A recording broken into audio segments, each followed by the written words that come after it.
Sushruta for NEET is now available on the Google Play Store. Try it out for free.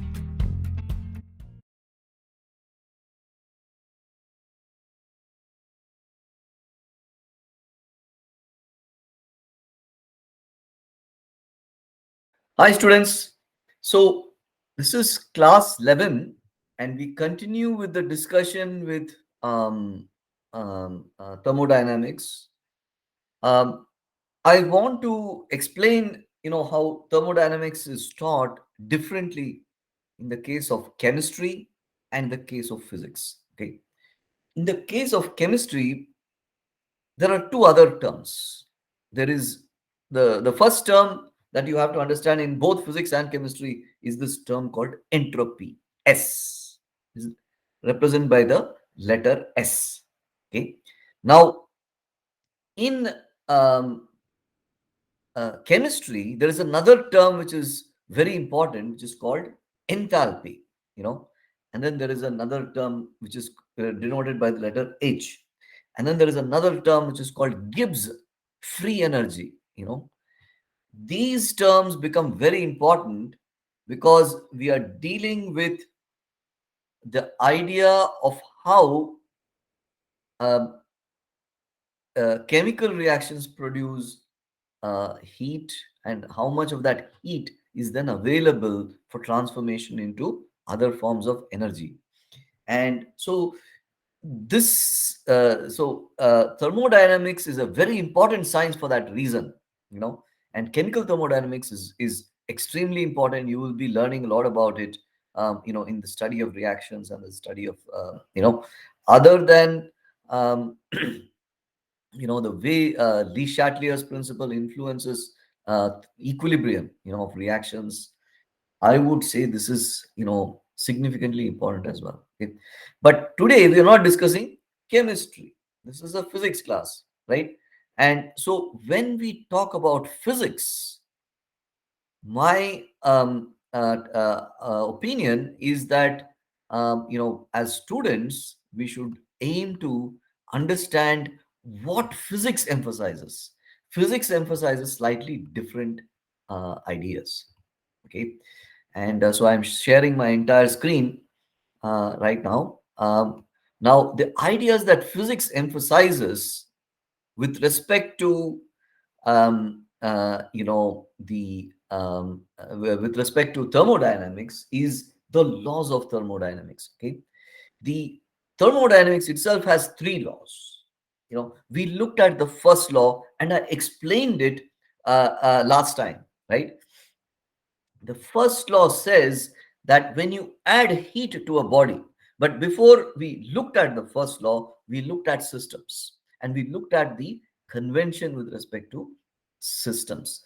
Systems, in a typical system, there is heat supplied to the system. Think of the engine, right? Railway engine, right? Steam engine. There's heat supplied to the system, then the system does work, right? Now, what work it does not do, right? It transfers to the internal energy of the elements inside the system, right? Now the system can go through some process, in order to achieve that work. Like in an IC engine you have pistons, right? Like V4, V6, right? IC engine, right? Those pistons go in lock sync, right? And so that lock sync with which they go up and down is what drives the car, right? We have a similar thing when the train, in the case of the steam engine, right? Steam, in one there is petroleum, in the other there is coal which boils water which drives steam, right? Now there is two things that happen. There is heat supplied and then there is work done, but there is another thing that happens in the middle, and that is the internal energy of the system increases. You cannot convert all the heat that is supplied in completely into work. Okay. That particular statement, see, the first law states that energy is can neither be created nor destroyed. It can only be transformed from one form to another. One is it is stored as, in the case of coal, you all know that coal has inside it certain amount of internal energy, right? Now, when that energy is when it is burnt, when it is heated and set on fire, it gets converted to carbon dioxide, and that is a chemical reaction. And that chemical reaction, so carbon becomes carbon dioxide, that leads to a release of heat energy, right? So that is a little different, right? In that case, what is happening, right? It is the system is producing heat. Okay. Now, at what cost? At the cost of internal energy. So the first law of thermodynamics, which is that there is conservation of energy, right? Energy can neither be created nor destroyed, is always true. The only time when it is violated is when in a nuclear reaction. Okay, a nuclear reaction, mass gets transformed into energy. So at one point they said there is mass energy conservation. Okay, so but in thermodynamics we deal with energy conservation. Okay, so when we talk about these engines, we are not talking about chemical reactions where carbon becomes carbon dioxide. We are talking about heat supplied to a system, and the system is the engine. Okay, the coal supplies the heat. Coal, when burned, supplies the heat. The heat transforms water in the steam engine, right? Converts water to steam, right? And the steam drives the engine. Okay, that motion, when it expands rapidly, when it's heated up and expands rapidly, it then drives the engine with its pistons. So you see that train going like that, right?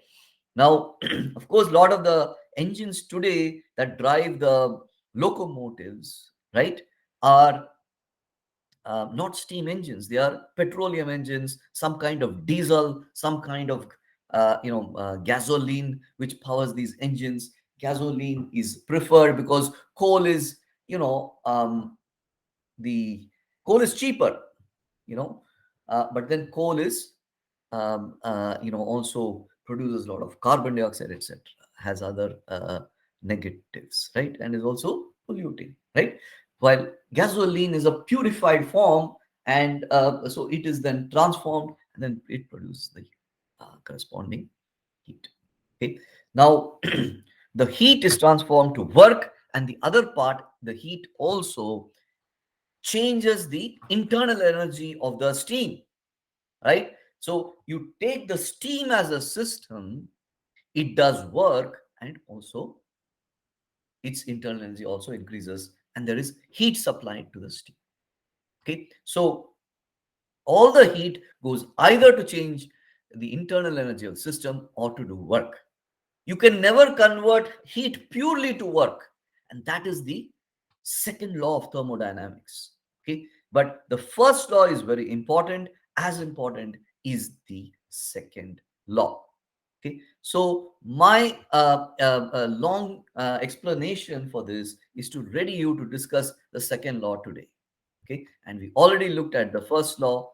So today I'm going to start. So we then looked at how first law, change of energy by supplying heat, right? Conservation of energy and internal energy, right? So all that we looked at last time. So today I'm going to look at the basics of thermodynamics, dealing first with what is called the T-S diagram. Okay, and I want you to see this video explaining the T-S diagram. Okay, please take a look at that. Now, there were two statements, one by Kevin Planck, and the other by Clausius. Okay, now the Kevin Planck statement: no cyclic process is possible whose sole result is the absorption of heat from a reservoir and the complete conversion of the heat to work. Okay. So what does that mean? That means that when you have delta Q equals delta U plus delta V, delta U can never be zero. Delta Q is always delta U plus delta W by the first law, and that is the perfect law. Okay. Now, the second law also is a perfect law, but what it says is that all the Q cannot become only W. Some of it necessarily has to go to U. Okay. And as a result, you can never have a heat engine whose efficiency is 1. What is the efficiency of a heat engine? That is the other point that we will continuously be discussing. The efficiency of a heat engine is the work done to the heat supplied. If you can convert all the heat to work, there's nothing better than that. Now, the efficiencies of thermal plants, right? When you look at my room, right? I switch on the lights, I power the, all this is produced by some thermal plant sitting somewhere. Whether it is fired by natural gas, which is the likely source of power to my wires, right? Except in the I have a little bit of a solar panels. Barring that, and now it is evening, barring that, you don't have, you largely run the power that shows up in my home, and probably your home is powered by some fossil fuel. Okay. And so in my case, most likely it is natural gas. In your case, more likely than not, it is coal. Okay. So when coal powers things, or when natural gas powers things, right, there is heat supplied by the burning of the gas. Okay. Natural gas, what is that? We look at MMBTU. Okay. What is BTU, right?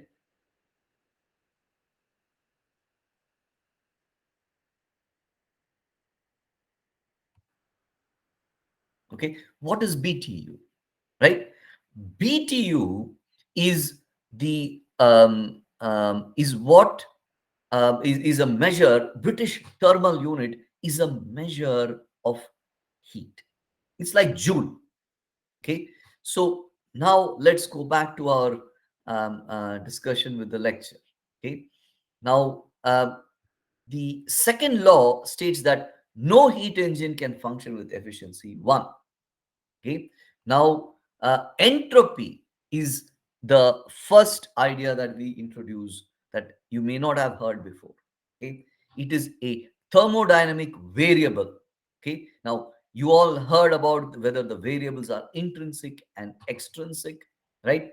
Given an equilibrium state has a definite value of entropy. It has a state function. In the limit of absolute zero temperature, entropy vanishes. It is a state function. Entropy is a function of U, N, and V, right? Let us consider that a small amount of heat is transferred to the system, which is at a given temperature. The change in the entropy, delta SF minus SI, the change in entropy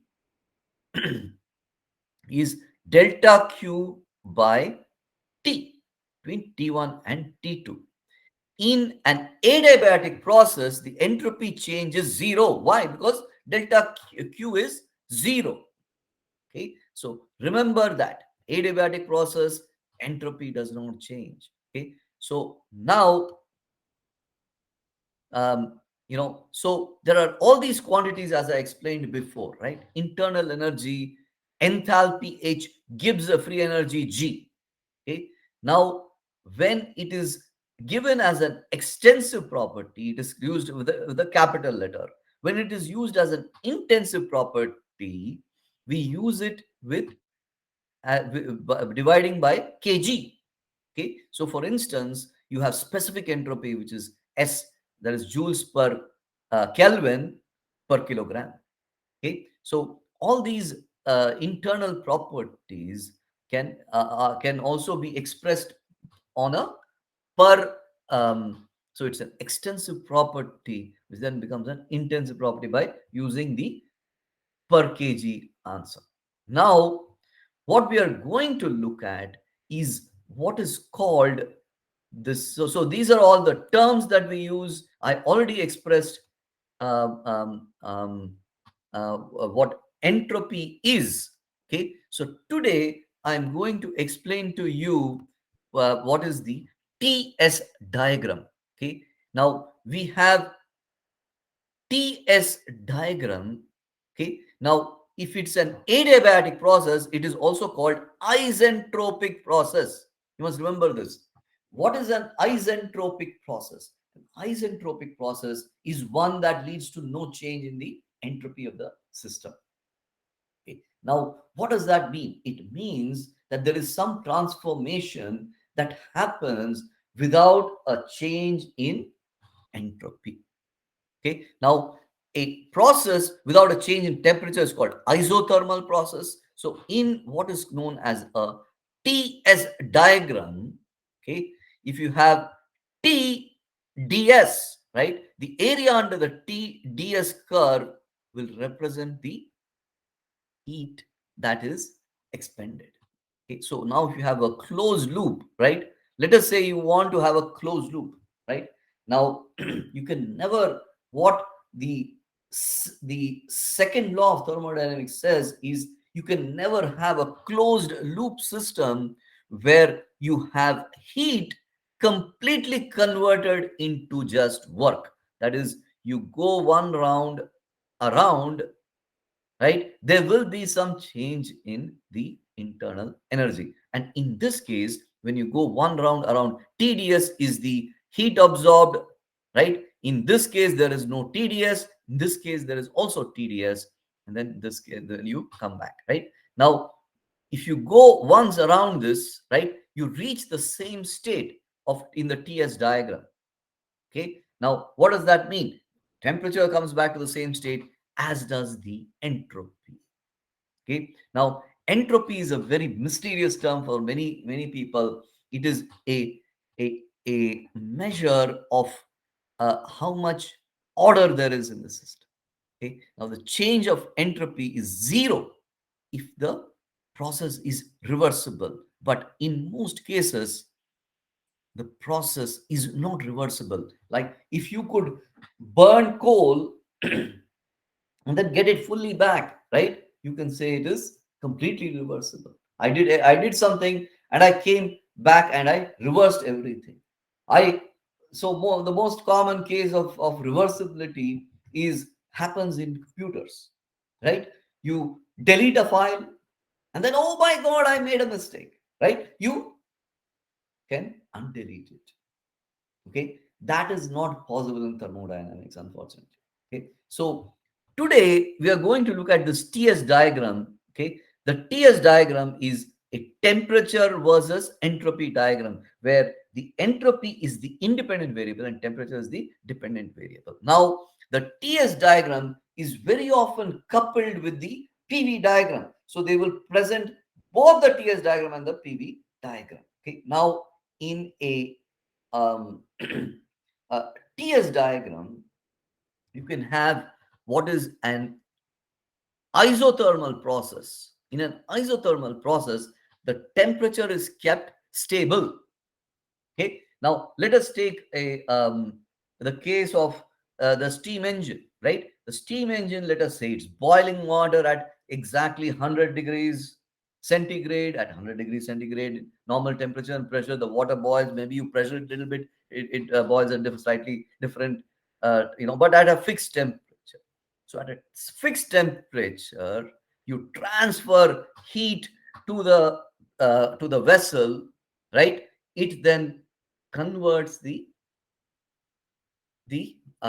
water to steam, fixed temperature. So you have a isothermal process, becomes steam. Okay. Then the second step of the process, you have an adiabatic process. What does that do? It then converts at a fixed entropy. It then changes the inside some closed box, right? It then drives your engine. Okay. Now, when it drives the engine, assume it's a closed adiabatic process. Adiabatic process means what? It is isentropic. There is no heat transfer. There's no heat transfer. There is no entropy because it is integral delta Q by T, right?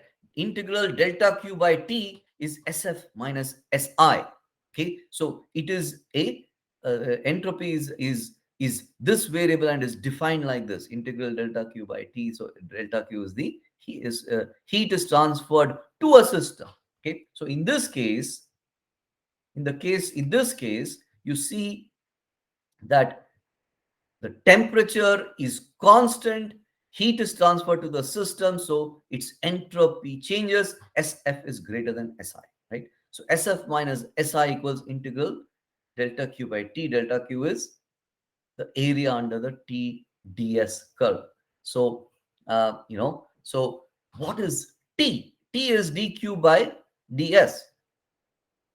Okay. Now, now what happens in here, right? So here the temperature is constant, and so the corresponding, let's say you had a perfect gas, ideal gas. We will deal with non-ideal gases in the following class. So in um, a PV diagram, the corresponding PV diagram, right? So iron supplying heat to water, it is becoming, it is boiling, right? And when it boils, it becomes gas, right? So PV equals nRT, right? So if you have PV equals nRT, what happens? P1 V1 equals P2 V2, right? Because T is constant, right? P1 V1 equals P2 V2 at, so Boyle's law comes into play, right? P is inversely proportional to V, right? So isothermal processes are like that. PV equals constant, right? So what is the work done? The work done is P, where PV equals constant, is P dV, integral P dV. What is P dV? Right? P dV.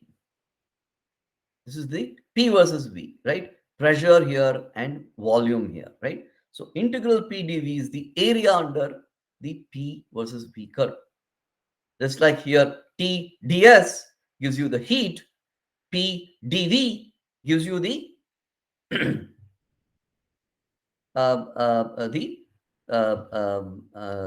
the and PV is nRT, right? So you have P dV being, um, P is what? 1 by V dV, right? So 1 by V dV, if you integrate 1 by V dV, you have, or K by V dV, where K is nRT. So nRT by V dV, if you integrate nRT by V dV, you have ln nRT ln V2 by V1. V2, V1, right? So the work done is nRT ln V2 by V1 for the isothermal process. So nRT ln V2 by V1, work, the heat supplied is TdS. What this law says is you can never have a closed process. Now, here you went from one point to another, right? But then if you came all the way back, you can never have a closed process where all the heat supplied. See, here you supplied heat, here heat is supplied to the system. The area under the TdS, that is just this area, right? This is the net heat supplied to the net work done, right? Net heat supplied to the net work done. See, this process, adiabatic process, is what happens in isothermal process? There is work done, right? In the adiabatic process, there is no heat transferred. Okay, now but there is still work done. Okay, so in an adiabatic process, there is no heat transfer, but there's still work done. Okay, but the net effect is that the area under this curve, area under the P versus D curve, this area under this, funnily shaped quadrilateral, that area is what? Is the work done. Now, what the second law of thermodynamics says is that the heat transferred can never equal the work done. The heat transfer is always greater than the work done. Okay, so if you do work, if you do heat transfer and there's some work done by the process, you necessarily have to increase the delta U as well, and the ratio of the work done, which is due to the heat transferred, will always be less than. Okay, so this process you must understand, and this is what is called as the Carnot cycle. Okay, so now we will look at the Carnot cycle in greater detail, but before we go there, we will understand these processes that we are going to be dealing with in thermodynamics. Okay, so in each of these cases, I strongly advise you to do two things. One is to purchase for yourself either one of our platforms which has HC Verma, or to obtain HC Verma, Concepts of Physics by HC Verma, and to use that in in your in the in the study that you do. Okay, now thermodynamics is in part 2 of HC Verma. Okay, now let me take a moment and bring you part 2. Okay, so it is one of, yeah, sorry, I had to move out of the screen. So this is part 2 of HC Verma, and thermodynamics is one of the early chapters that you study in. So there are three different things that you learn. Okay, in heat and energy, it is spread out over 1, 2, 3, 4, 5. Okay, and 6. Okay, now we already looked at some of the other elements of heat transfer, etc. And now we are looking at the last thing in thermodynamics, which is the laws of thermodynamics. Okay. Now, the previous, there are three types of questions mostly that show up. Okay. One is there are questions that deal with calorimetry and heat loss equals heat gained. Okay. Then there are questions that deal with, the theory and the concepts behind, like what is isentropic, adiabatic, right? Isotropic areas, right? What is isothermal, right? What are all these different types, and what happens in the context of these types, right? Now, in calorimetry, there is no heat outside, going outside. Then finally, there is also black body radiation that you have to learn, right? So you have to. There can be questions in many different areas in heat, okay? But thermodynamics is an important one. That's what we are looking at. So today, we look at the types of processes. The next set of things that we want to learn, the types of processes that happen in a heat engine. We already looked at the types of processes. You already know these things: adiabatic, isothermal, right? So we we already introduced this idea that you have PV equals nRT, right? We are going to look at kinetic theory of gases in a follow-on class. I will do all of kinetic theory in a very succinct way and a quick way in a follow-on class. Okay, but today we want to understand thermodynamic processes outside of this. Okay, now an isothermal process, temperature, thermal, temperature, isothermal, temperature is fixed. Okay, now if you have isothermal expansion, PV equals nRT, T is constant. Therefore, P1 V1 is the constant. Therefore, you have isothermal expansion, right? PV is like that. And we already looked at the work done, integral PdV. Now, because P is nRT by V, right? So if you integral dV by V, you have ln V, and ln V between V2 and V1. So now if it's expansion, work done is positive, contraction, work is done on the system, therefore negative. Work done by the system is positive, work done on the system is negative. Okay. Now, an isochoric process, PdV is 0, it means there is no work done, right? Isochoric means volume is kept constant, right? Now, so you must know these names. The first one, isothermal, PV is a constant. Isochoric, V is constant. Third one is isobaric. So in the context of, so we already discussed isochoric, right? Then we also have this adiabatic process. In the adiabatic process, there is no heat exchange, and the typical adiabatic process is PV to the power of gamma equals constant. So in an adiabatic process, so in you looked at the TDS diagram, right? TDS is heat, right? So the vertical line is a TDS process. PV to the power of gamma equals constant, and gamma is Cp by Cv. PV to the power of gamma is a constant. Now we must do PDV integration again. See, we did PDV integration to find out the, why did we do PDV integration?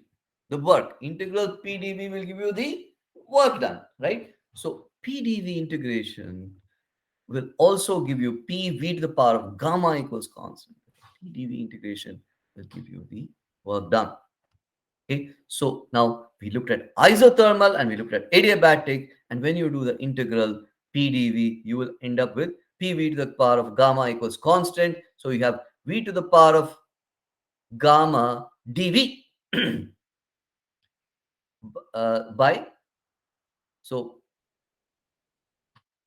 P is 1, V to the power of gamma by C divided by V to the power of gamma, right? So 1 by Ca by V to the power of gamma dV. So V to the power of minus gamma dV, when you integrate V to the power of minus gamma dV, you end up with the this curve. Now the slope at any point of that curve, right, of a isothermal curve will you can get, right? It is this one, right? Dou P by dou V.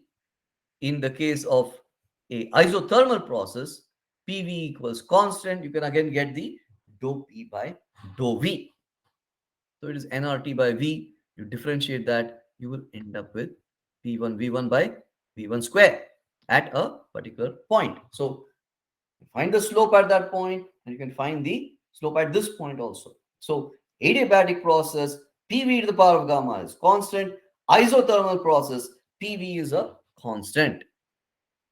Okay. So now the question is, what happens when it expands? When it expands, there is positive work done. When it contracts, expands means what? V increases. P, V expands, contracts, right? So P, so you have two processes. When you have that diamond, you have two processes where there's expansion, two processes where there is contraction. One is isothermal, the second is adiabatic, third is isothermal, fourth is adiabatic.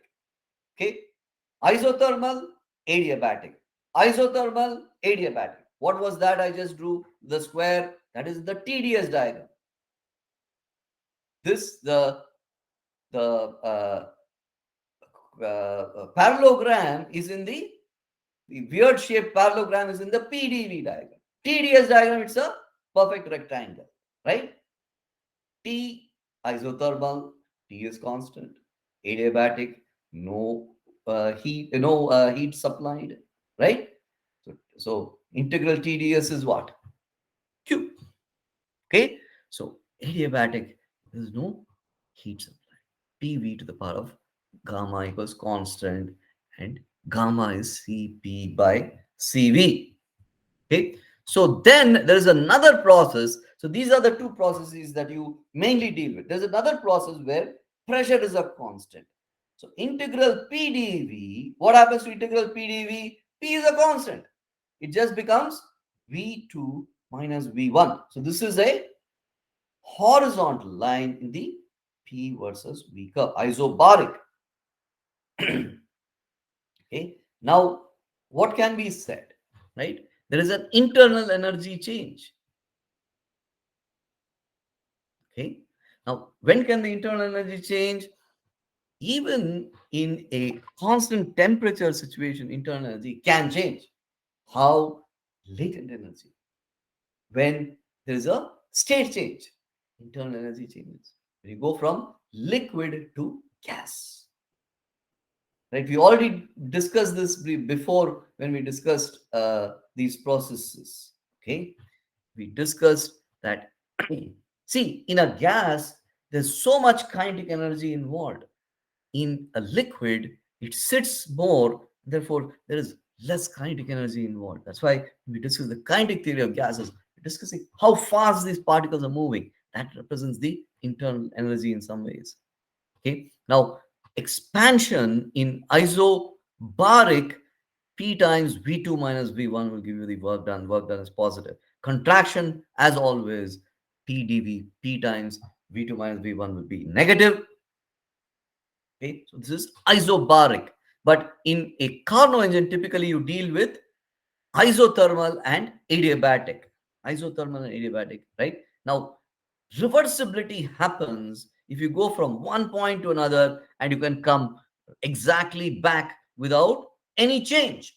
If there is a change, right, then like in the Carnot engine, you can never have the areas being the same. The area between these two in the TDS diagram will always be greater than the area in the PdV diagram, P versus V diagram. The T versus S will always be greater than the P versus V, right? So there's delta Q and delta W. Delta W by delta Q gives you the net. If you have a closed process, that net process, you can never have a case where there is delta Q by delta W in a process where everything comes back to its original state. You will never have a case delta Q where delta W by delta Q equals 1. You will always have delta W by delta Q being less than 1. Like even in the best thermal reactors, you know, um, supercritical ultra supercritical thermal plants, right, which produce electricity. Today, if you reach 40%, okay, you are doing great. If your IC engine alone does 40 miles an hour, 40 miles per gallon, you're doing great. 40 plus, just a little over 40 is the state of the art mostly. Okay.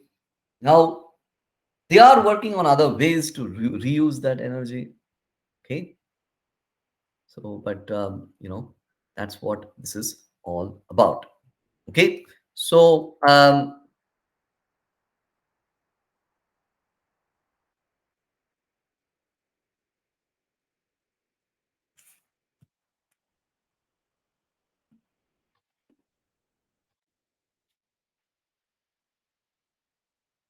so the notions that we have learned so far, you know, with respect to reversibility, with respect to isobaric, choric, etc., these form the ideas that we will be looking at going forward. Okay, so